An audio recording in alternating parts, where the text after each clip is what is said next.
జై తెలంగాణ, జై తెలంగాణ, జై తెలంగాణ. ఇవాళ డీజీపీ ఆఫీస్ కి మరి తెలంగాణ జాగృతి కార్యకర్తల పైన ఫైర్ ఓపెన్ చేపించినటువంటి బుల్లెట్ల వర్షం కుల్పించినటువంటి తీన్మార్ మల్లన్న గారి మీద కంప్లైంట్ చేయడానికి డీజీపీ ఆఫీస్కి రావడం జరిగింది. దురదృష్టం ఏంటంటే డీజీపీ గారు మరి వాళ్ళ ఆదివారం కాబట్టి తను రాలేనని చెప్పడం, రాష్ట్రంలో ఒక మహిళా ఎమ్మెల్సీ పైన ఇంకొక బాధ్యత గల పదవిలో కలిగినటువంటి తీన్మార్ మల్లన్న లాంటి ఎమ్మెల్సీ గారు కమెంట్ చేస్తే కూడా, ఇష్టం వచ్చినట్టు మాట్లాడితే కూడా పోలీస్ యంత్రాంగం స్పందించకపోవడం దారుణం.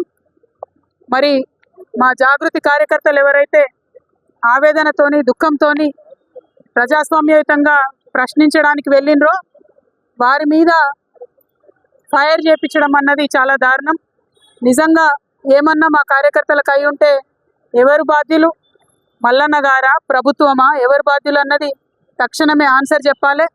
ఖచ్చితంగా అక్కడ జరిగినటువంటి సంఘటన మీద ఎంక్వైరీ చేపియాలి. ఇటువంటి గన్మెన్లను మిస్యూజ్ చేసుకునేటటువంటి, గన్మెన్లను తప్పుదోవ పట్టించేటటువంటి ప్రజాప్రతినిధి అయినటువంటి మల్లన్న గారి గన్మెన్లను తక్షణమే తీసివేయాలని చెప్పి నేను పోలీస్ శాఖ వారిని డిమాండ్ చేయడం జరిగింది. అట్లానే మల్లన్న గారు చేసినటువంటి ఈ యొక్క పనిని ఆయన ఆదేశంతోనే గన్మెన్లు